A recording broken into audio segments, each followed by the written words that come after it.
SVG-TV News for Thursday, February 20th, 2025. I am Jennifer Richardson with the details.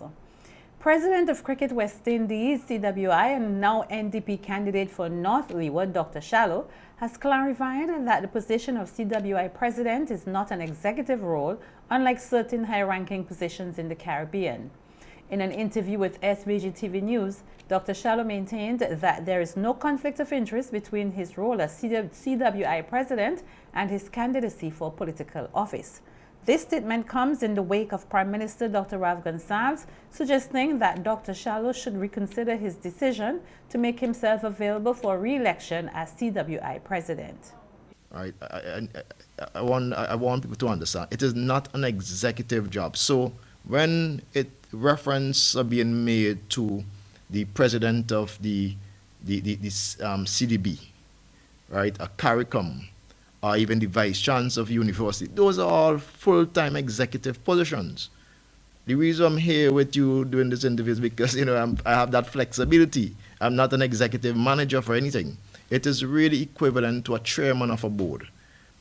But I understand and I appreciate the fact that West Indies cricket is a significant institution in our Caribbean civilization.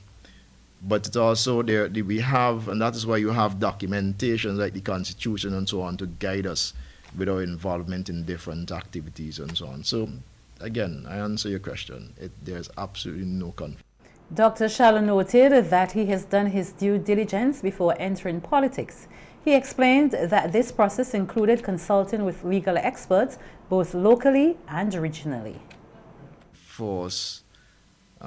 Things that I did before agreeing to venture on this political journey is to consult with attorneys locally in St. Vincent and Grenadines and elsewhere in the Caribbean. One, to go through our memorandum and articles of association for Cricket West Indies. I went through that myself and I got opinions from legal minds.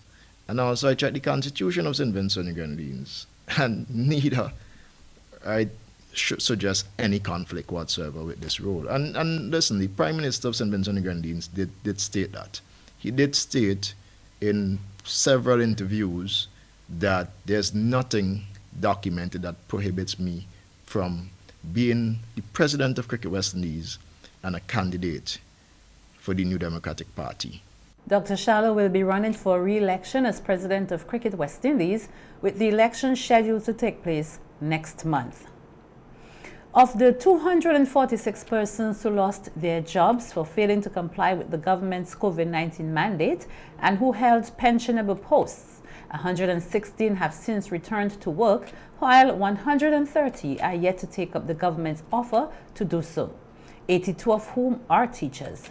This was noted by Prime Minister Dr. Rav Gonsalves on radio Wednesday as he continued to appeal to these workers to return to their positions. Since you don't have enough land, you go up in the air rather than out. So you do 3-story buildings, maybe 4-story buildings, I don't know. And the state could get involved with the private sector. We, for instance, have a piece of land which we bought from the Catholic Church, where they were going to build a school down in Pembroke. I think it's about 6 acres of land, if I recall correctly. I think maybe an acre, 2 acres, given for a nursery at the moment. But we can involve ourselves with a private sector entity, a developer. And naturally, you buy a unit. But if you're going to buy the unit, you have to make sure you have the legal framework. So there's a condominium act on the book, a law dealing with condominiums on the books. But it's something from the 70s. You're going to need to revamp that completely, modernize that. So you require legal work like that to be done. So you can see, therefore, the AG involved. And we have to look at the Rent Act also. Chiefs of Air have to identify some lands. At the gathering, I had the Bank of St. Vincent there, The CEO came. Derek came because I wanted him to see what would be the appetite for this sort of thing, and there's great appetite for it. And then the Director General of Finance and Planning is looking at the existing fiscal incentives, the existing concessions, to see if we can move the needle on those a little bit to help. Obviously, it touches on issue like physical planning questions. If you're going up. The Prime Minister said that those who wish to return to their jobs should indicate their intent in writing, acknowledging that it may take some time before they are placed back, particularly in the case of some teachers. To use, you indicate an intention to come back. You like to resume your job. You want to return to job. Whatever verb you want to use. But they spend a lot of time determining what verb they should put down. That's what I understand. Well, use whatever one you want. Neither here or there to me. Then clearly, you have 82 teachers. You're going to be able to you're able to have them return to job, to resume work some of them fairly easily, where geographic distribution, where the people live, the subjects want it. Right. Some may take a little longer to sort out. And that's understandable too. It's easier to place somebody, for instance, who is not a principal.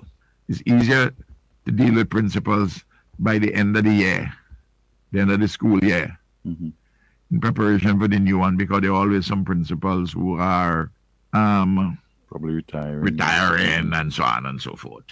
So there are, and the CPO told me that the Chief Personnel Officer said that she showed me a form which she has, which she's having, and with a note, which she's having the people check, which are the Solicitor General check, the AG's chambers check, to see if it's in order. Okay. But many people are inquiring. And then they have the debate, well, should we write it? And it's better if the union write it. Well, you're not the government. On February 12, the Eastern Caribbean Supreme Court of Appeal handed down its judgment in the vaccine mandate case, ruling in favor of the government. The unions representing the affected workers expressed disappointment in the ruling and are still deliberating on whether to pursue the case further, potentially taking it to the Privy Council for review. There has been some progress with reconstruction work in Union Island in the Southern Grenadines, which was battered by Hurricane Beryl on July 1st last year. However, the work is still progressing too slowly. This is according to Opposition Leader Dr. Godwin Friday, who was joined by Member of Parliament for the Southern Grenadines, Terence Oliver, on the NDP Night Talk program last evening. Some parts in Clifton. We go down to the area of Ashton, where you see that a lot more homes have their roof put on and so forth, because there's a certain developer who's doing that work there. But in certain parts in the valley and in Clifton, still quite a lot of work to be done. And that will not, the community in Union will not rebound really until there's enough of those homes repaired so people can return. You can't really have the community revive until the people return, because you have, half the people are living outside of you. Even if you're doing a little business, half your customers are not there. There's a lot of money that the government is spending on housing people here, on providing assistance to people. A lot of that money, if it's spent in Union Island, it will help to lift the economy and to bring back the community much, much more quickly. And that was very evident to me when we were there last week. We had a wonderful reception from people, and they were very open. They're long-suffering, they're patient, but, they're being tested.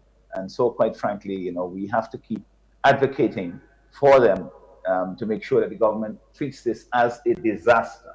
Still, we are in a situation up here where people get the impression that somehow things are normal here, so they're normal. They're not. It's still very much a disaster area that must be treated as such, and there should be the urgency where 9 to 5, it should not be a 9 to 5 thing, it should be 24/7, round the clock, trying to figure out how we can get people back in their homes. MP for the Southern Grenadines, Terence Oliver, also expressed disappointment with the slow pace of reconstruction in Union Island, which bore the brunt of the damage caused by Hurricane Beryl, particularly to housing and other infrastructure. And within that small area, I counted 40 houses just within that small Clifton area, still with blue tarpaulin or without roof, being fixed. And that is a big problem for many people. There's some people on the mainland, they want to return home. How can they return home? Being in a situation where you have no roof at all. And sometimes I'm asking myself if we really having a dry season, because now and again for this month the wind is gusting so high, and then you have this little passing showers that pass through every now and again, and obviously the people are suffering. So when you hear the talk and you see the grief on their faces, and you see you can feel the pain. Just yesterday I was talking to a lady in Kingston, and she had applied to try to get duty-free concessions and material that she, brought in, and you could see that To fix a house. to fix the roof, and you see that she's agonizing, and to think that you will run to help and give whatever assistance that you can to people Let me just say something. who are trying to help Let themselves. me say something about Terence. I'm glad you raised that, because it was brought to my attention as well. I mean, the point is that you have the government obviously is dragging its feet. They're crossing the T's and dotting all the I's and doing it 2 or 3 times before they make a move. And that is something that in this situation is totally inappropriate. And you have people who will go out and do things for themselves. A lot of people put back on their own roof. Not properly. They use the galvanizer they had before. Some of them still have holes in them, they're still rattling, but at least they have a space that they could start to put their lives back together and plan for some time in the future when they can fix their house properly. And then you have somebody who would go out and say, okay, I bring this stuff into fixing the house, and you got to go and make a special case. You have to go plead with government to give me a concession to do so. You want government to start charging duty and making a profit, and people who catching the tail to put their roof. Oliver noted that while the people of Union Island are trying to help themselves, they are facing significant pushback. He emphasized that the business community on the island also requires support to help get back on its feet and recover from the devastation caused by the storm. People are now trying to help themselves, bring in the materials for wherever they can. And what is the best thing that you can do? Meet them halfway. Give them the opportunity to fix their houses as quickly as possible, as inexpensive as possible. Because let me tell you, materials cost a lot. And take it from me. Because the materials in St. Vincent and the Grenadines, they cost plenty. I spent close to $80,000 in buying materials alone to fix my roof. And it is hard. And it is for people down there. We visited the house, and Dr. Friday could tell you, the lady did. She got her roof fixed. But she's walking about and picking up different pieces of plywood just to try to seal it, to make it look better. These are the kinds of things that people are doing in order to try to survive and to make their living conditions as comfortable as possible. And what would it take for this government to see and to try and help people as much as possible so that their houses can be comfortable? Another issue I want to raise in terms of the business community. When you walk through Clifton, the yachties are coming, There are people coming to see what happened. And they ask, sometimes you meet them and they're asking me, where can I get something to eat? Where can I get this? Where can I that? But the whole business community, almost all of it in Clifton, is non-existent. So the people, they have to go somewhere else, to a different island, where they can find some sustenance. If we want the island to rebound and people to come, then government must also lend a hand to the business community to get up as quickly as possible, because some of them also offer employment to our local people who are on the mainland. We need to. Area Representative for Mariacorn, Minister of Health, Wellness and the Environment, Sinclair Prince, stated on Star FM last evening that he visited Union Island a few weeks ago and observed that Ashton is coming back to life. He added that efforts are ongoing to restore full healthcare services on the island. Houses have their roofs on and so on. Clifton is a little bit lagging behind, but a lot of work has been done there. A lot of work has been done on the mainland. Kanawan is almost back to normal, and Myro. The hospital at Clifton, that is back up and running. Some minor works we have to do on that hospital, in addition to the fact that we have to do some radiology installations there. The laboratory will be done. We are trying to restore the dentist chair at Ashton, but that building is not yet ready. But I suspect that within the next few weeks or so, the Ashton Clinic will be up and running again, and the dentist would be back at work there. So little by little, we are trying to restore normalcy, and we are getting through in doing it. It's going to cost us a lot, but this government is bent on trying to make sure that this country comes back to normal, and that the people who've suffered most get back their lives together. On the country's overall healthcare sector, Minister Prince remarked that it is interesting how people are criticizing more at a time when so much is being done to improve healthcare services. He expressed confidence in the government's efforts to strengthen the sector. And I was careful to point this out the other day, that this is a time when we have CT scan, MRI, ultrasound machines, the whole works are available to us. Half of these machines were overseas before this government took office, and people had to leave to do that. Just recently, I was told by Mrs. Idinga Miller Walker, that at Georgetown we have about 68 people on hemodialysis machines. 68. Now, these people previously would have had to go to St. Lucia or to Barbados or to Trinidad for that treatment. And what is more, they're getting it free. It costs about $75,000 a year per person if they were to do it themselves. And a lot of people could not have afforded it. This is what we're talking about health. When we talk about health in St. Vincent and Grenadines, we're not just talking about the A&E at hospital. We're talking about polyclinics. We're talking about the services which they offer. We're talking about the many health centers in the country which are within 5 minutes of people's residences. We're talking about the way we deliver services for HIV and AIDS, for maternal health care, and all the other specialties which we are able to do at the Mental Care Memorial Hospital at Georgetown. The Stock Trespass Act, implemented in 2009, should be revised. This, according to Superintendent of Police Nigel Butcher, who, during an appearance on NBC Radio's Face-to-Face program, emphasized that the prices for animals have risen significantly over the years since the Stock Trespass Act was passed in 2009. The Stock Trespass Act, designed to address issues related to wandering livestock on private property, has been in place for over a decade. Butcher also noted that a thorough review of the compensation structure and penalties under the Act could help ensure fairer outcomes for those affected by stock trespass. I mean, these are times where, and I think the farmer there could attest to it, the price for animals, especially cow, has risen drastically.